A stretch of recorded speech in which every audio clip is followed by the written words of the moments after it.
Everybody in here wants to know one thing: why this occurred. Why would it occur? We can speculate.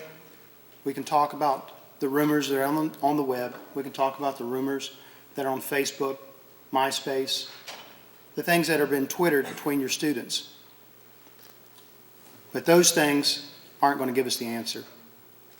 I don't know if we'll ever really know why this student chose to shoot another student. I can tell you this: our schools are safe. When I went home and I made that statement the other night, my wife looked at me and she said, "How can you say that? How can you say that our schools are safe when someone just lost their life?" And I tried to explain to her this: honey, this is an act that one person chose to do with malice and forethought. This student, the suspect, knew the victim. He waited for him, he pre-planned it, and he shot him. It doesn't have anything to do with the rumors that are floating around there. The rumors aren't what's going to try this case. There's just that, just rumors. This was an act that one child posed on another. He's presently being held in the Neves Davis Center, where he will be held until Monday at 1:30. At that time, they'll decide whether to try him as an adult or a juvenile. There's nothing that we can do to bring the victim back. I hate it. I wish that there was something. I wish there was something that we could do to ease the pain of both families. Our lives will be changed in Madison forever.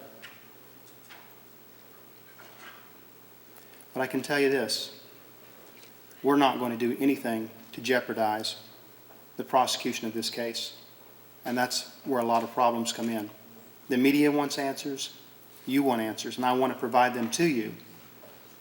But in 2 years from now, a lot of people won't have forgotten, but it won't be in the forefront. But the trial will be. So everything that we say, everything that we do, and everything that we release will be present at that trial, on who we select for our jurors, on how the defense is made.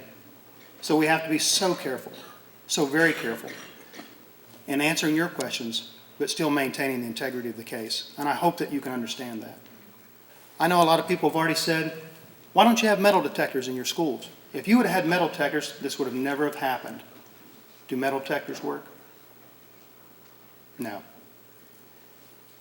If I have an intent to kill you, and I don't care if I get caught or if you kill me, I become one of a 1% group. The worst of the worst. Metal detectors may help, but they're not the answer.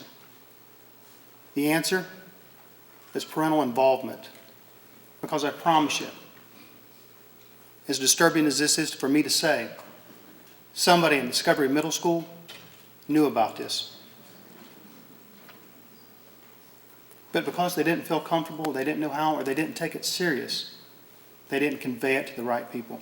And that's where we're going to stop it. From the time that that child was shot, poor Todd Brown, 1:45, cold-blooded. At 1:46, we were notified. At 1:48, you had advanced life support working on that child to save his life. Folks, it doesn't get any better than that. There were teachers 2 to 3 feet away from him when this occurred. I cannot guarantee that any of you will make it home.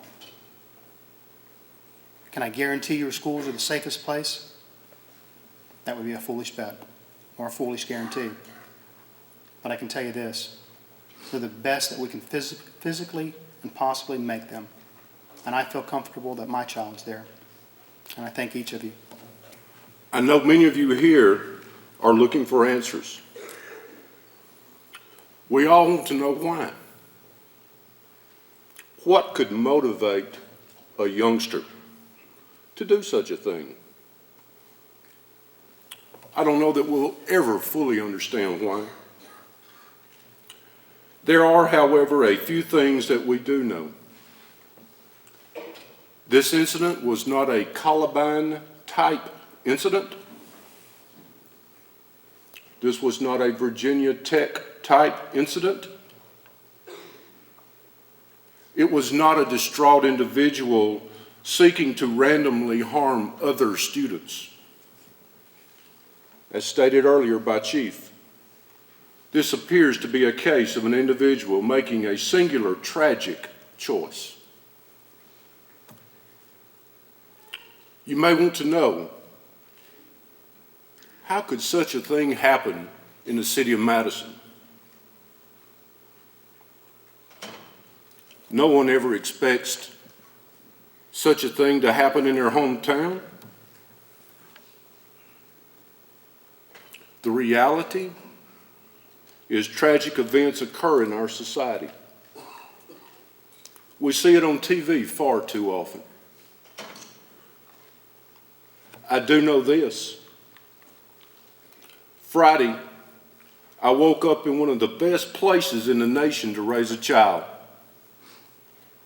I firmly believe that today I woke up in one of the best places in the nation to raise a child. Friday, when this event occurred, we had teachers who were within less than 10 feet of this incident. Were in the hall. We had an administrator in the hall. We had a police officer on campus. The administrator, Mr. Wilson, subdued the child without thought of personal harm, and the police officer had the perpetrator handcuffed in a matter of moments. Immediately, the school went into lockdown just as they had practiced many times. The school nurse responded with aid to Todd, and emergency personnel were on the campus within 2 minutes, just as we had practiced many times. I know some of you are wondering, why are we having school tomorrow?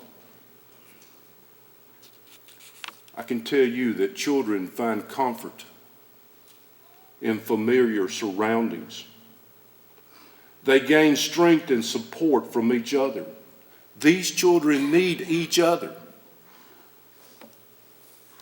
They have a school home just as they have a home with you. We will absolutely open our doors to our home tomorrow.